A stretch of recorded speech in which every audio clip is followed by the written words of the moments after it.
identitasnya benar atau tidak, kemudian jangan sampai keliru orang gitu kan, kemudian dia harus tahu ibu mau operasi apa, ditanyain, jangan sampai orangnya mau dioperasi nggak tahu operasi apa itu.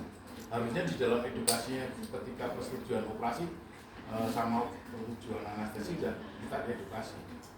Misalnya ini mau operasi mana? Oh saya mau dioperasi ada benjolan di dada saya. Baik Bu, kita akan mulai.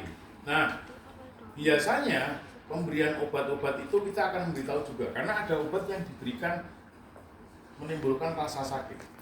Salah satunya adalah obat yang biasa digunakan di Saantreo Indonesia itu adalah Rekopol, Propofol, Diprivan, namanya sama, tapi isinya adalah Propofol. Ini Sobian oil isinya. Nah, sebelum kita masuk ke sana, kita bercerita tentang Propofol ini. Karena ini Sobian oil, jangan pernah menyimpan Propofol lebih dari 24 jam kalau sudah dibuka. Kenapa? Karena ini gampang dimasuki bakteri. Ketika ini sudah dibasuh, misalnya begini, saya kemarin menggunakan separuh, kemudian saya simpan di lemari es. Besok saya pakai lagi, kemungkinan ini terpapar oleh bakteri itu lebih cepat.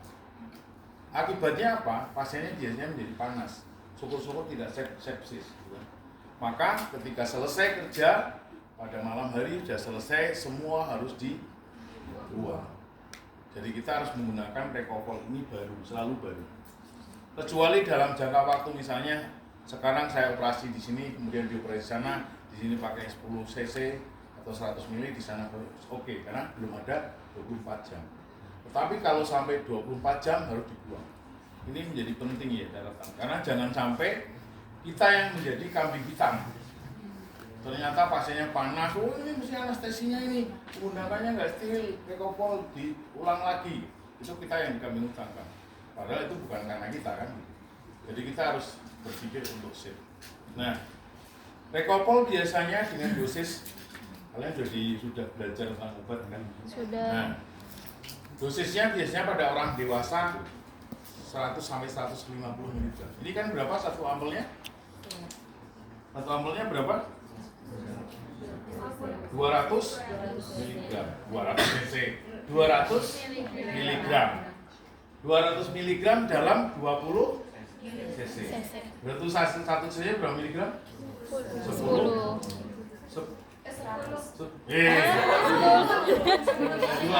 mg dalam 20 cc. Satu cc-nya berapa? 200 bagi 10? 200 ya, bagi 20. Kita kemudian biasanya obat yang kedua adalah kita menggunakan analgetik narkotik. Salah satunya adalah fentanyl atau etanil, tergantung pabriknya yang bikin siapa, maka namanya akan berbeda-beda. Etanil atau fentanyl ini satu ampelnya 200 mikrogram dalam 2 cc. Satu cc-nya berarti berapa? Satu ampelnya 2 cc sama dengan 200 mikrogram. Berarti satu cc-nya berapa? 1 cc adalah 100 mikrogram, sorry. Satu ampelnya adalah 2 cc.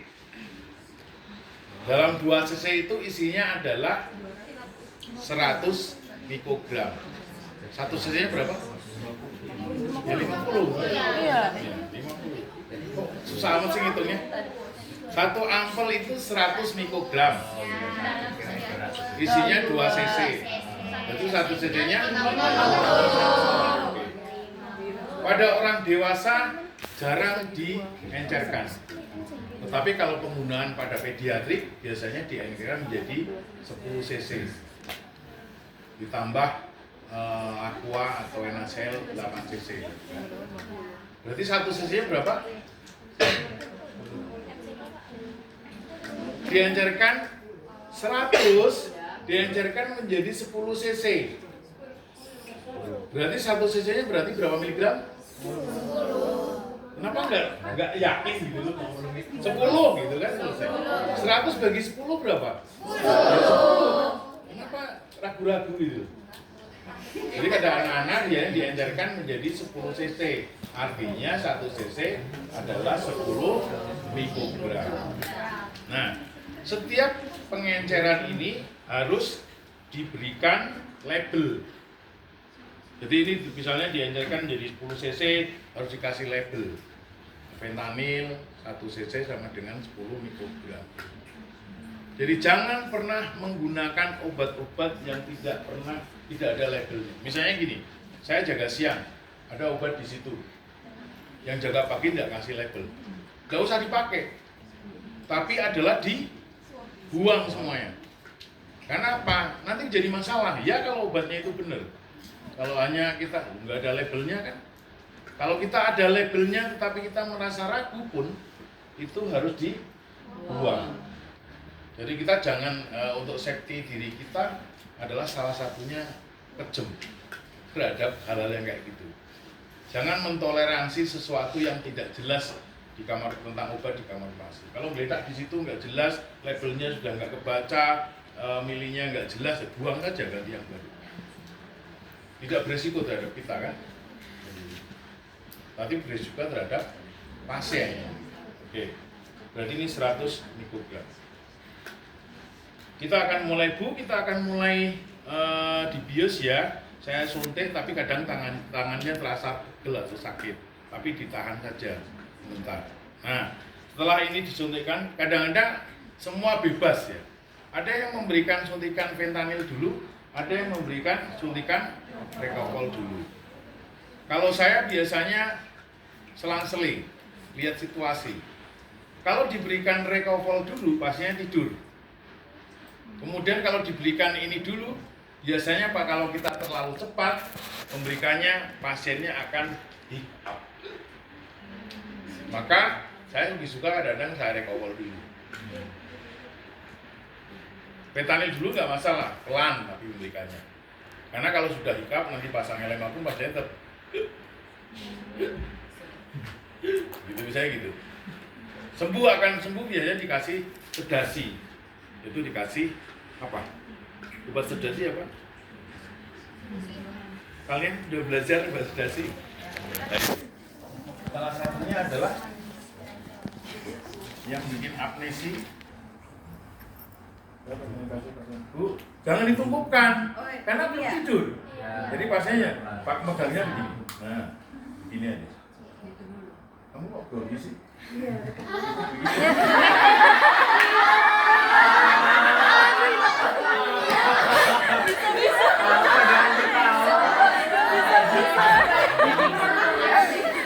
Jadi pegangnya gini. Kalau tangan kanan ini pegang gini aja. Nah, gitu. Sorry ya. Ya jangan kaku begitu. Santai aja. Kamu relax dulu. Tarik napas yang panjang. Nah, kamu relax. Nah, ibu anggaplah ini pasien, ya. Dah. Ya. Ya.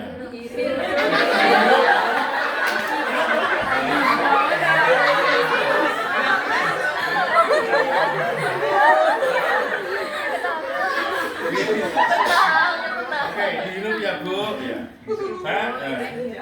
Sambil saya kasihkan, ini kasih oksigen, saya kasihkan fentanyl. Kemudian saya kasih rekopol. Ketika kalian rekopol maka harus dikasih tahu, Bu mungkin tangannya agak sakit. Biasanya supaya tidak menimbulkan sakit, kadang-kadang ditambah dengan lidokain. Lidokain satu amplop kan ada lidokain yang murni, ada lidokain yang ada isinya efedrin.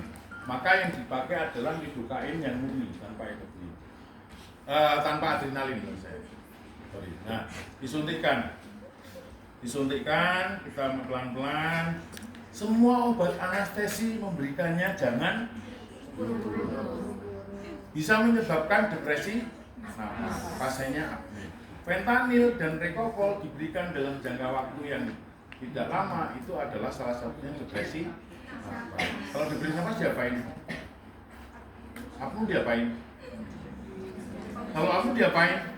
Woi, jadi kok tangan orang anestesi kok bukan ini ngapain? Nah, habis itu suntikan 150 sebelum dibekap harus dicek refleks bulu matanya. Ini penting. Jangan tiba-tiba dibekep, kamu mau tiba-tiba dibekep kan enggak? Artinya ketika refleks bulu matanya sudah tidak ada, dia sudah tidur dalam. Baru diberikan sungguh muka. Kamu tidak? Oh, kalau enggak tidak berarti tangannya sini. Nah, kita berikan cukup mata.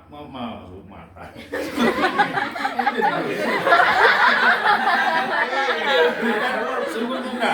Nah, ketika memberikan sungguh muka, kita ada tekniknya, yaitu namanya teknik. Ini adalah C, ini adalah E atau eggplant. Ini adalah masuk ke sini. Ini megang jutras. Nah, sama kok hilang. Nah, ini jutras. Kemudian ditarik. Nah, setelah itu dipompa. Enggak baca ini. Biasanya mesin anestesi itu adalah berdiri sebelah kanan supaya kita tahu monitoring. Kemudian dilakukan pompa. Bagaimana memompanya? Kan biasanya akan aku ini sama ini, terus aku pompa, kasih oksigen misalnya 4 liter, kasih O2 boleh 2 liter, 2 liter. Nah, kemudian dipompa. Pompanya berapa kali? 3 kali, pelan-pelan dulu. Pompanya full. Enggak. Kenapa harus pakai awalan? Kenapa harus pakai awalan? Jadi pompanya adalah paling gampang adalah sesuai napas kita. Napas kita kan 12 kali per menit, 10 kali per menit. Nah, kalau kamu napasnya berapa kali per menit? 50. Jangan lupa saja 12 kali per menit. Ya. 12 kali per menit. Oke. Nah, kalau 12 kali per menit pompa. Berapa tidal yang dipompa adalah sesuai dengan tidal volume Pasien. Makanya kita harus tahu maksimal adalah berat badan. Atau kita harus kira-kira, oh ini kayaknya berat badannya 50 atau 40. Berarti tidal volumenya berapa kalau 50?